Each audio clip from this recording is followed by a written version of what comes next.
하지정맥류는 남성보다는 여성 환자 비율이 2배나 높습니다.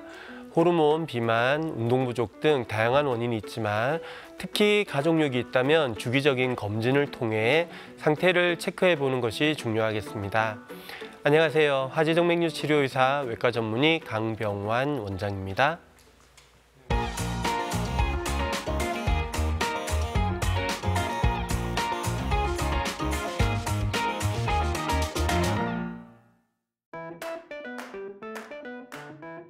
하지정맥류는 다리의 정맥 안에서 혈액이 심장으로 잘 올라가지 못하고 도리어 거꾸로 흐르면서 정맥이 부풀고 튀어나오는 질환입니다.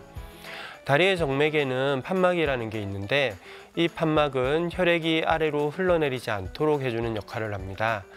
그런데 이 판막이 제 기능을 하지 못하면 중력 때문에 혈액이 아래로 흘러내려오면서 다리에 고이게 되고 그 결과 정맥이 점점 늘어나서 눈에 보일 정도로 튀어나오게 되는 거죠. 단순히 미용적인 문제만은 아닙니다. 다리가 무겁고 붓고 쥐가 자주 나기도 하고 방치하면 피부색이 변하거나 궤양이 생길 수 있어서 꼭 관심을 가져야 하는 질환입니다. 특히 장시간 서 있거나 오래 앉아 있는 생활을 하시는 분들, 가족력이 있는 분들이라면 초기 증상을 놓치지 않는 게 중요합니다. 정맥이 고장이 나면 다시 되돌리는 게 쉽지 않기 때문에 초기에 발견하고 관리하는 것이 훨씬 효율적입니다.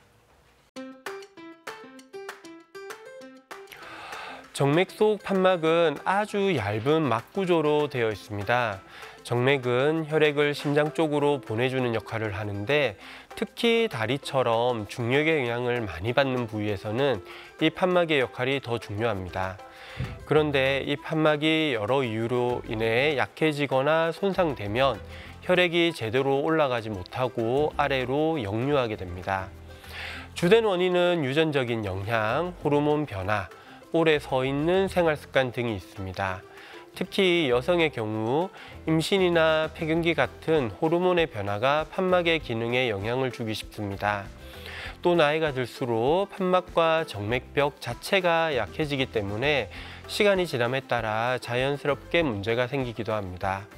그래서 하지정맥류는 결국 판막이 망가진 병이라고 보시면 됩니다. 네, 확실히 위험군이 존재합니다. 가족 중에 하지정맥류를 가진 분이 있다면 유전적인 소인이 있을 수 있습니다.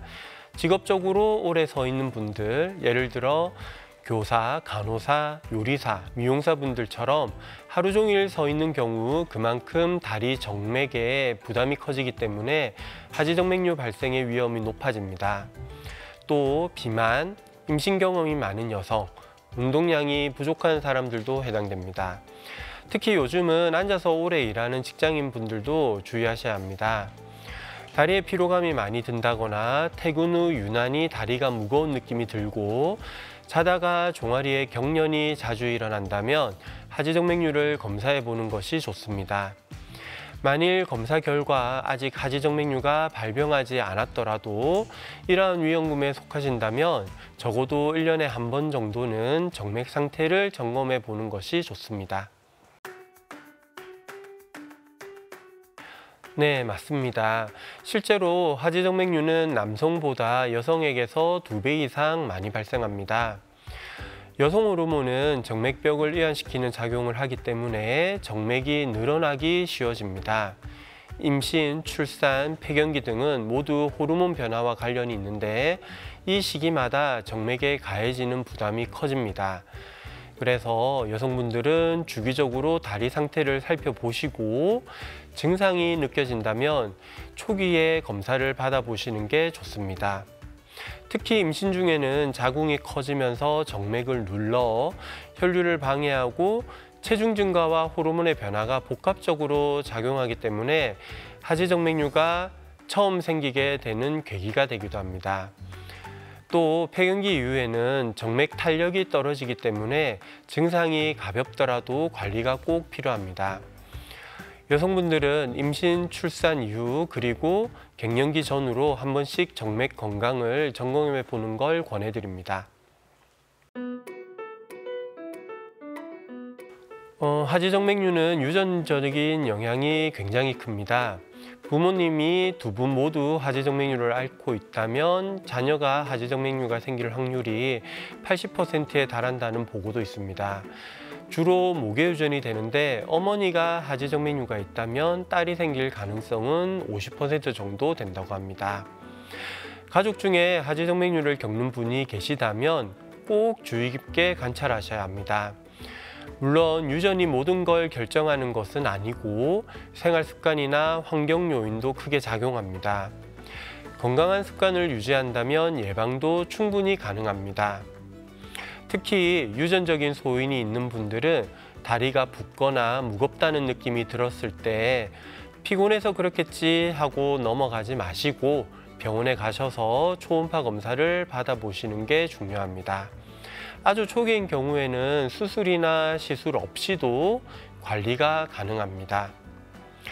가족력이라는 게 무조건 병이 생긴다는 뜻은 아니지만 나의 리스크를 미리 알 수 있는 하나의 힌트라고 생각하시면 좋겠습니다.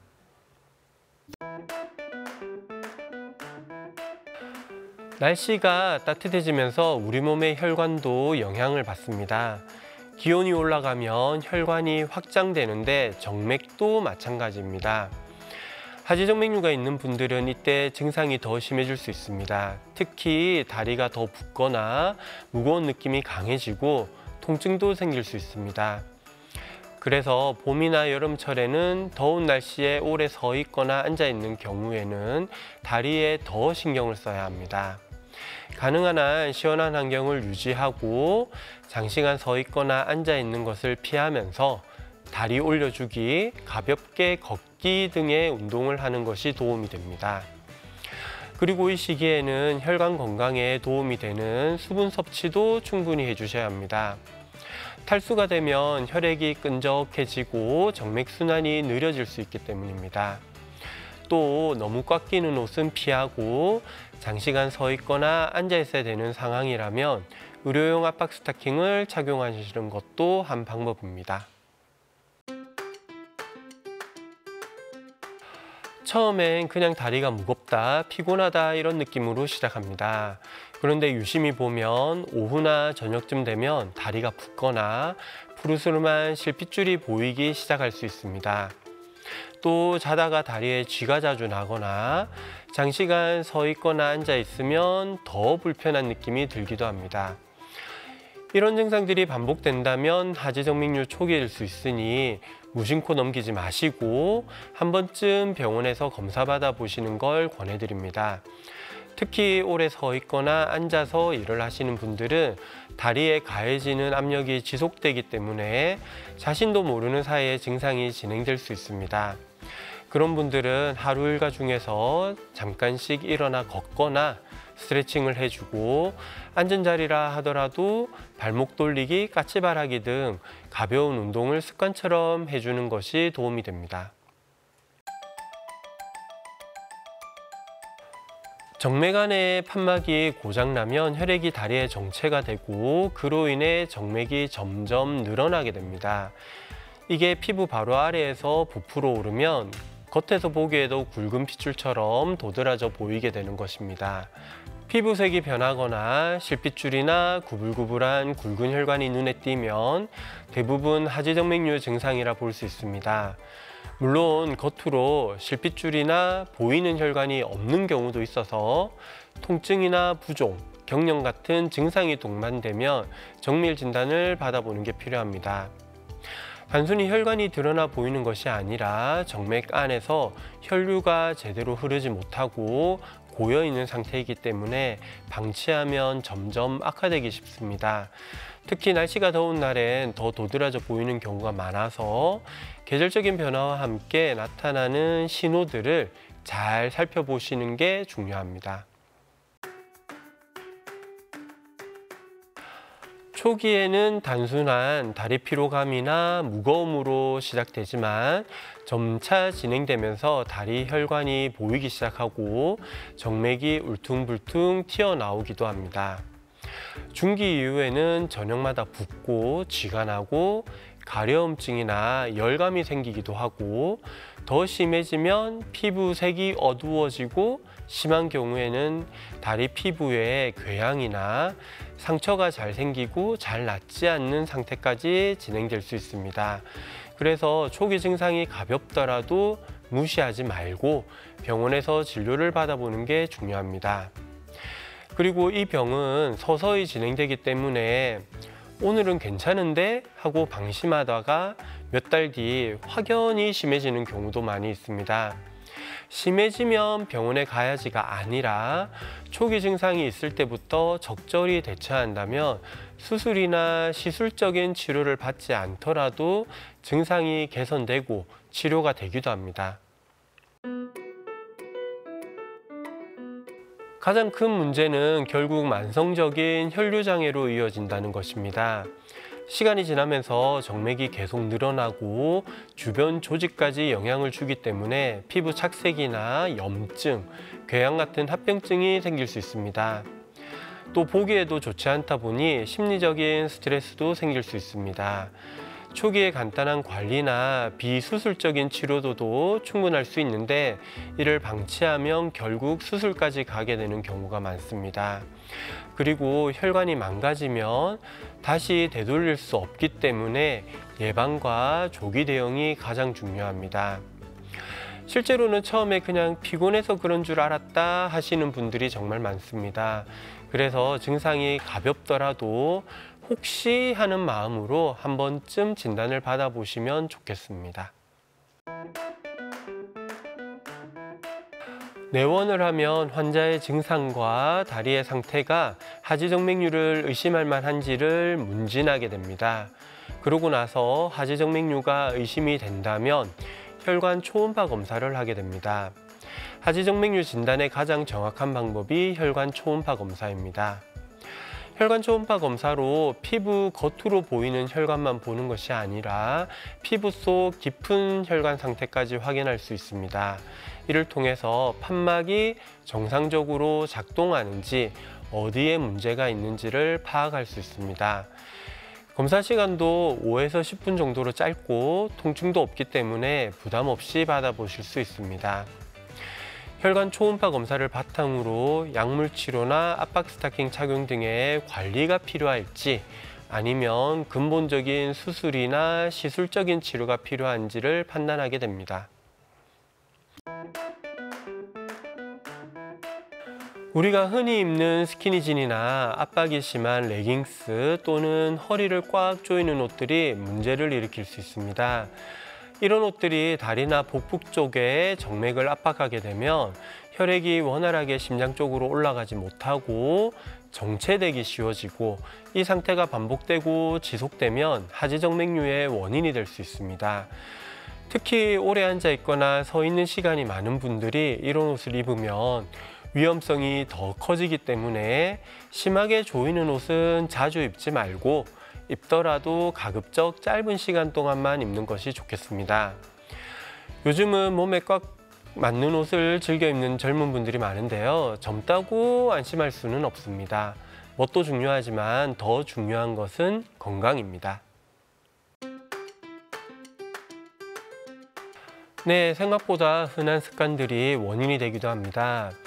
예를 들면 다리를 꼬고 앉는 습관은 혈류를 방해할 수 있고 너무 오래 같은 자세로 앉아 있거나 서 있는 것도 좋지 않습니다.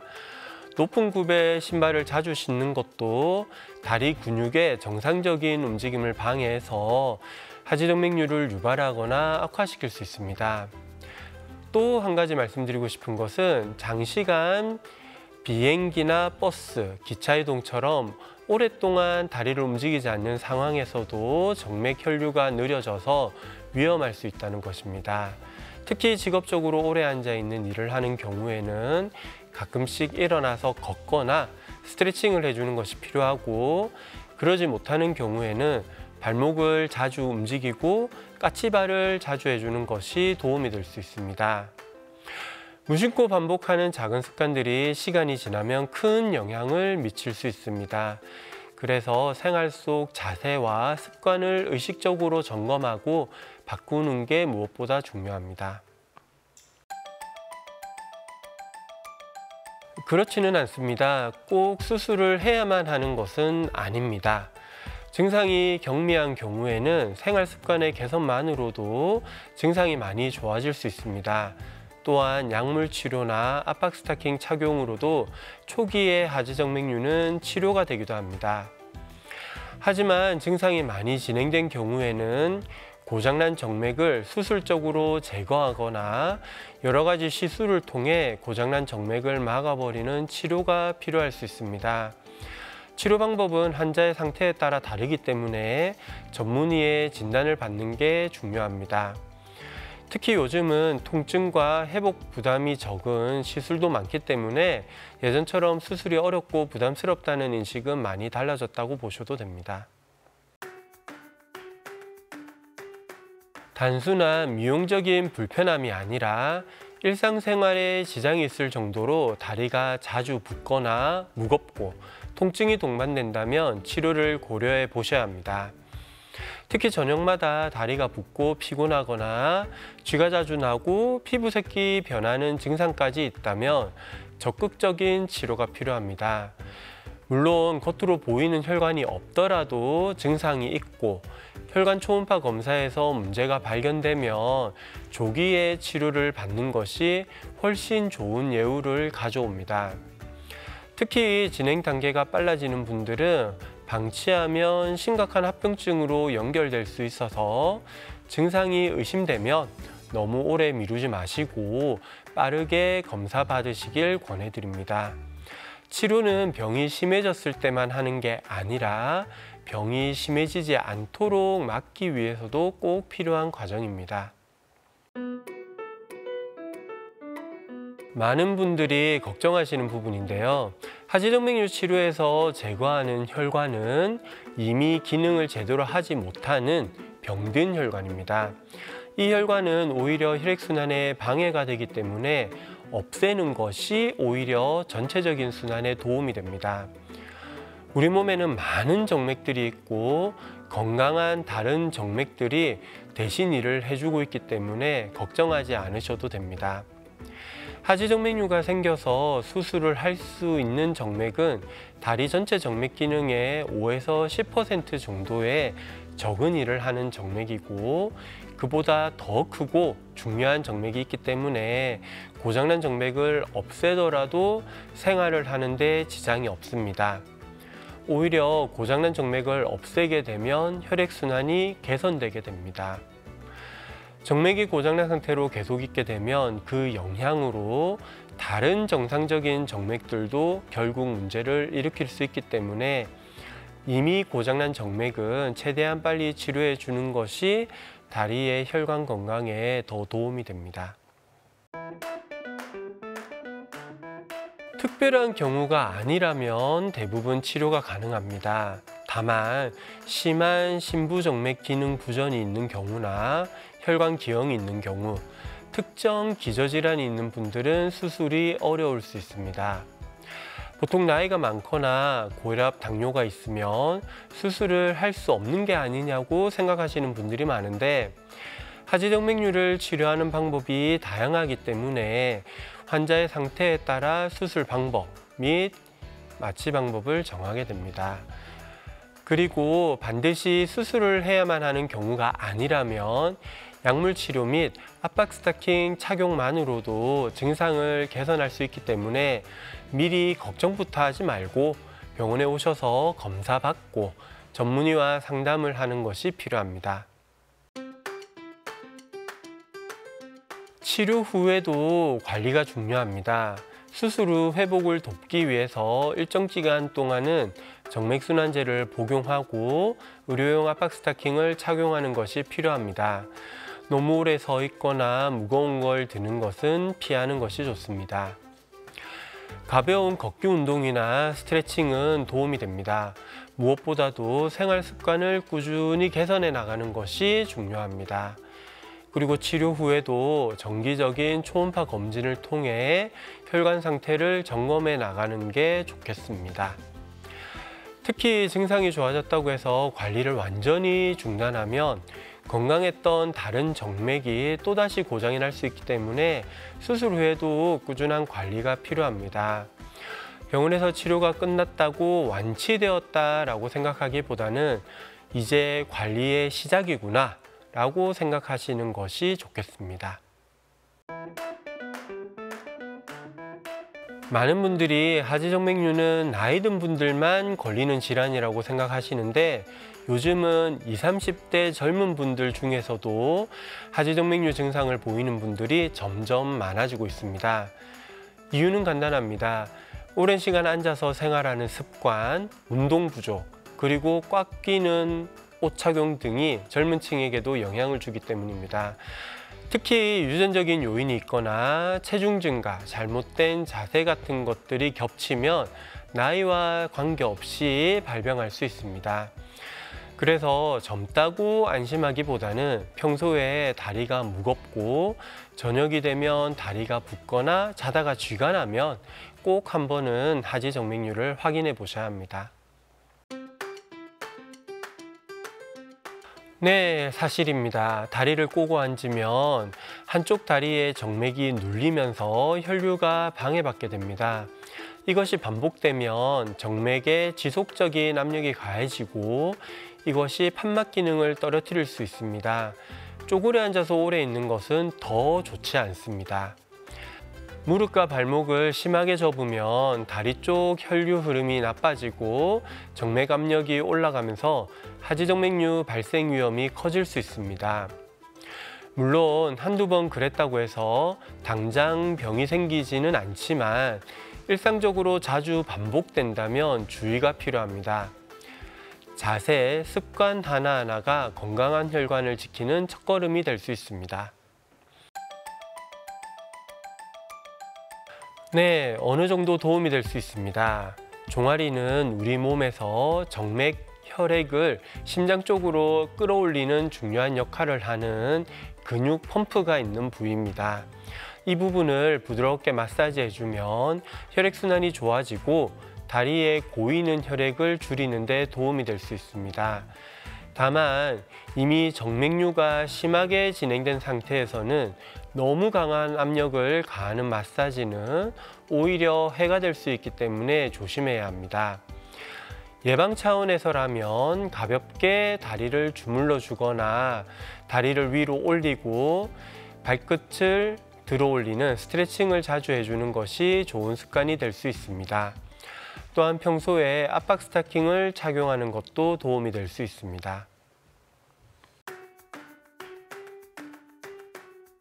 사우나나 뜨거운 찜질방처럼 열이 강한 환경에 오래 노출되면 혈관이 확장되면서 다리 정맥 내 압력이 더 높아지게 됩니다. 이미 판막 기능이 떨어진 분들에게는 이런 환경이 증상을 더 악화시킬 수 있습니다. 단기적으로는 통증이 완화되는 것처럼 느껴질 수 있어도 장기적으로는 정맥이 늘어나고 부종이 심해질 수 있습니다. 그래서 하지정맥류가 있는 분들이라면 너무 뜨거운 환경은 피하시고 따뜻한 물로 짧게 조겨가는 정도로 제한하시는 게 좋겠습니다. 정맥순환 개선제는 보조적인 치료로는 효과가 있습니다. 정맥벽을 강화해주고 부종이나 무거운 느낌을 줄여주는 데 일부 도움이 될 수 있습니다. 하지만 약을 먹는다고 해서 병이 완전히 치료되는 건 아니라는 걸 꼭 기억하셔야 합니다. 약은 어디까지나 보조적인 수단이고 근본적인 치료는 혈관 상태에 따라 정해지는 맞춤 치료가 필요합니다. 특히 증상이 계속되거나 겉으로 혈관이 보이는 경우라면 단순히 약에 의존하지 마시고 정확한 진단을 받고 거기에 맞는 적절한 치료를 받는 것이 중요합니다. 하지정맥류는 단순히 보기 싫은 문제로만 볼 게 아니라 혈관 건강의 위험 신호라고 생각하셔야 합니다. 그래서 평소에 다리에 피로감이나 부종이 있고 종아리에 쥐가 자주 난다면 가볍게 넘기지 말고 조기에 확인하는 게 중요합니다. 특히 겉으로 실핏줄이나 도드라진 혈관이 보이지 않더라도 하지정맥류가 있을 수 있으니 다리에 불편한 증상이 있으면 검사를 받아보는 게 중요합니다. 예방법으로는 첫째, 하루 30분 정도의 걷기 운동, 둘째, 장시간 같은 자세로 있지 않기, 셋째, 다리 올려주기와 종아리 스트레칭, 넷째, 의료용 압박 스타킹 착용 등을 추천드립니다. 가족력이 있다면 주기적인 초음파 검진을 통해 상태를 체크하는 것이 건강을 지키는 지름길입니다. 무엇보다 중요한 건 스스로 건강한 다리를 만들기 위한 생활 습관을 실천하는 겁니다.